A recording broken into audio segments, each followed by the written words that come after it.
Chapter 22, Fatigue. "Look at that thing," Georgia Boy said, pointing at the truck that was one of the new vehicles uploaded for our motor pool. Its dented fenders and worn upholstery were the only some of the signs of its age. "I think my grandpa done drove it in World War I.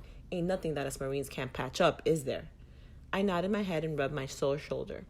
I'd just gotten back from Hawaii. I hadn't been on leave, but in the hospital, and I knew just what he meant. He wasn't just talking about trucks. As always, we Marines in the Pacific got things after the Army was through with them. Most of our trucks and tanks were more than secondhand by the time they reached us. But our mechanics always just patched out the outsides, tuned up the insides, and then repainted them Marine Corps camouflage green.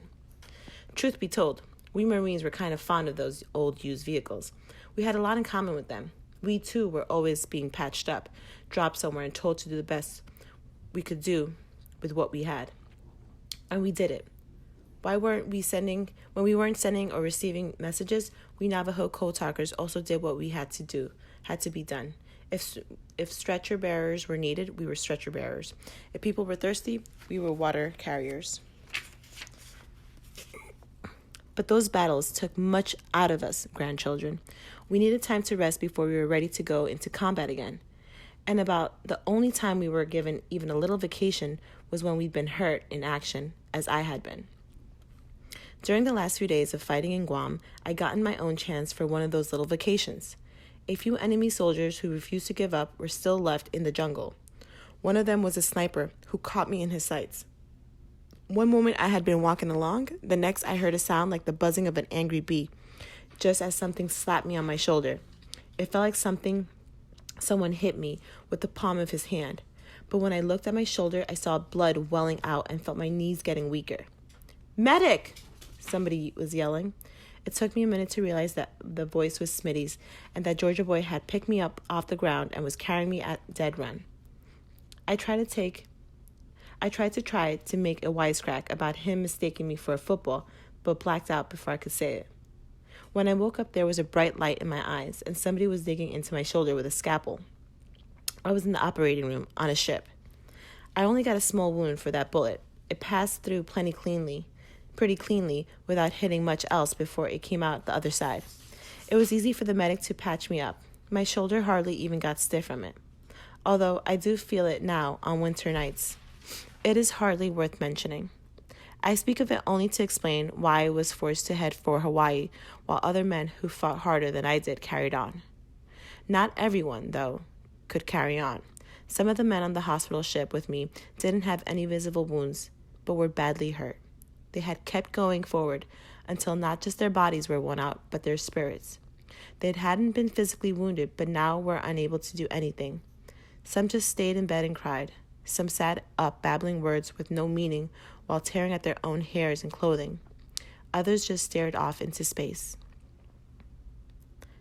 The name that the armed forces gave to the sickness of the mind and spirit was battle fatigue. It was hard for some people to understand, especially those who'd never been in combat. Some even accused those men of being fakers and cowards, but we Navajos understood it well. Our ancestors saw what war does to human beings. When we must fight other humans, injure and kill them, we also injure a part of ourselves. Our spirits become sick from contact with the enemy. Long, long ago, even the holy people suffered from this. It happened that way after the sacred twins were given the thunder bow and the arrows of lightning by their fathers, the sun. Monster slayers used those arrows to destroy the monsters that had been devouring the people. He killed the giant Yiitso. He killed the monster who kicked people off the cliff, and horned monster, the monster birds, the eyes that kill, the rolling rock, and many other awful beings. The only terrible being that even monster slayers was unable to kill were those that still attack us all. Those ones are poverty, old age, and hunger. But when Monster Slayer was done with destroying enemies, he became ill himself. Killing those enemies had made him sick. So the first enemy way ceremony was done to cure him by restoring him to balance. After Guadalcanal and Bougainville and Guam, I, too, felt tired and sick from war. But there was was little opportunity for me to give in to fatigue. As soon as my physical wounds were better, I was shipped back to the line. More battles lay ahead before any of us could seek the healing of an enemy way. That old truck and I belonged to the Marines, and we had to go back into battle.